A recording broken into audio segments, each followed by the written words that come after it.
Hi, it's Steve. Today we'd like to show you how to change the circulating pump on your dishwasher. It's a really easy repair. Let me show you how we do it. Now, to do this repair, we will need to remove the dishwasher from the cabinet. So the first thing we'll need to do is to disconnect the power. So locate the electrical panel, turn off the appropriate breaker or remove the appropriate fuse. You'll also need to turn off the inlet water supply, and you may also have to disconnect the drain from below the sink, depending on the length of your drain hose. We'll also need to remove the mounting screws that secure that dishwasher to the bottom of your countertop, and then we can pull that whole assembly out and do the repair. Now, with the dishwasher removed from the cabinets, the next thing we want to verify that there are no items on either the upper or lower rack. And we also suggest that you remove that lower rack and set that aside. Now, with the dishwasher removed from the cabinets, you can either lay it on its side or on its back. To remove the old pump, first step will be to disconnect the wire harness. So locate that harness, and you'll note that there's a locking tab there. You simply need to depress that locking tab and remove it. Now next, we'll need to remove the mounting bracket. It's held in place with 2 screws. These are typically number 20 Torx head screws. So remove both of them.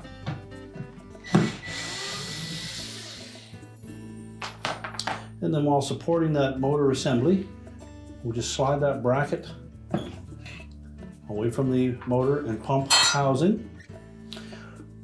Now, there will probably be some water come out when we remove that pump, so I have something there to collect that. So just work it back and forth until we can pull it out. We'll discard the old motor assembly. Now, with the pump removed, our next step will be to clean this opening up, just to make sure that there's no grit or debris in there. So wipe that out nice and clean. Now, before we install the new motor, we'll need to put the O-rings on there first. There are 2 grooves for those O-rings. The larger one will fit in this groove, and the smaller one will fit in the groove closer to the impeller. So we'll put the larger one on first. Just roll it down into place.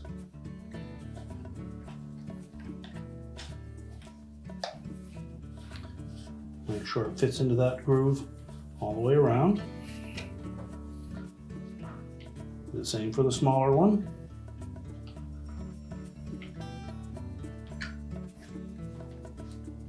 Now, before we install that motor assembly into the pump body, we'll want to lubricate those O-rings so that they don't roll out of position. So either a little bit of liquid dish soap, just a drop or 2, all the way around it on both O-rings, or you can even get away with just using some water.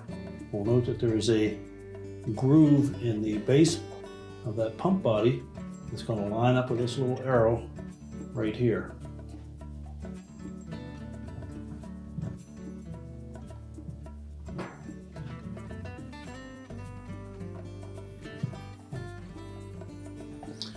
Now, once we have the pump pressed firmly onto the pump housing, we'll then reinstall our horseshoe-shaped mounting clip. Make sure it fits into the 2 sockets on the base of the pump body. Press it into place, and the screw hole should line up. Install the 2 retaining screws. Now, if your model uses this style of wire harness, we simply need to plug that into the new motor. If you had a different style, you'll want to use the wire harness adapter kit that came with that motor. You'll note that there are 2 loose terminals and then a plug that plugs directly into the motor.